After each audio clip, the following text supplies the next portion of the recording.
Praise lord అండి. నా పేరు జి వికాస్. నేను అత్తాపూర్ నుంచి వచ్చాను. నా సాక్ష్యం ఏంటంటే 3 వీక్స్ బ్యాక్ ఏమో మా వైఫ్, తన పేరు సునీత షున్నమైట్, తనకి వైరల్ ఫీవర్ వచ్చింది. అయితే మేము మెడికేషన్, నేను వైరల్ ఫీవర్ అనుకొని మేము మెడికేషన్ కూడా ఇస్తూ వచ్చాము. అయితే అసలు తగ్గట్లేదన్నమాట. అసలు కొంచెం కూడా ఏం లేదు దానివల్ల, మెడిసిన్స్ వాడడం వల్ల.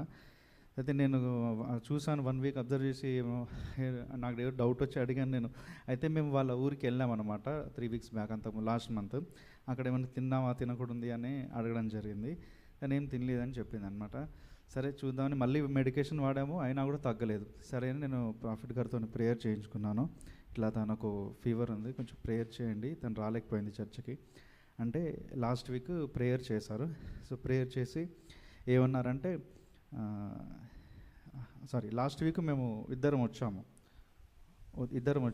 ఇద్దరు ప్రేయర్ చేశారు. ప్రేయర్ చేస్తే ఇంటికి వెళ్ళే లోపు కంప్లీట్గా ఫీవర్ తగ్గిపోవాలి అని చెప్పేసి ప్రేయర్ చేశారు. కంప్లీట్గా స్వస్థత కలగాలని ప్రేయర్ చేశారు ప్రాఫిట్ గారు.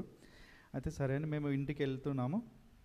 ఇల్లు దగ్గరకు వచ్చేసరికి తనకు ఈ కడుపులో మంట వస్తుంది అనేది చెప్పింది అన్నమాట. బైక్ మీద వెళ్తుండగానే, లేదు ఇంటికి దగ్గరలో వస్తుంది కదా, ఇంటికి వెళ్ళాక వామిటింగ్ చేసుకుందులే అని చెప్పేసి నేను అన్నాను. లేదు ఇక్కడ ఆపేసి నాకు ఇక్కడే అంటే, మేము పక్కన అక్కడ పెట్రోల్ బంప్ ఉంటే అక్కడ రెస్ట్ రూమ్కి వెళ్ళింది.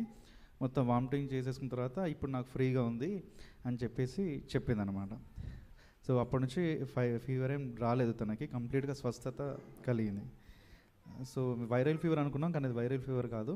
సో ప్రాఫిట్ గారు ప్రేయర్ చేయగానే కంప్లీట్గా స్వస్థత కలిగింది. ఇంకోటి ఏంటంటే, ఆ రోజు రాత్రి మళ్ళీ తనకు హెడ్ఏక్ స్టార్ట్ అయింది.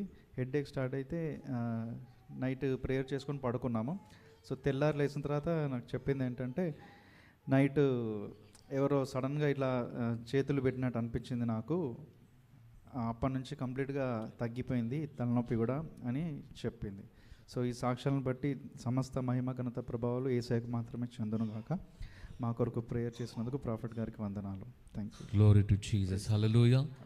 దేవుడికి మహిమ కలుగును గాక. దేవుని వాగ్దానం, సేవకుల దగ్గరికి వస్తే దేవుడు ఏ మాట అయితే చెప్పాడో ఆ మాట ప్రకారం కార్యం జరిగిస్తాడు. గృహం ఇంటికి వెళ్ళే లోపే కార్యం జరిగించబోతున్నాడంటే, తన కడుపులో నా పాయిజన్, ఆ స్పిరిట్ అంతా కూడా ఇంటికి వెళ్ళే లోపే తను బయట వామిట్ చేయడం, తర్వాత 2 వారాలుగా తగ్గంది ఆ వైరల్ అటాక్, ఆ ఫీవర్ అవంతా కూడా దేవుడు పూర్తిగా స్వస్థపరిచినట్టుగా సాక్ష్యం చెప్తా ఉన్నారు.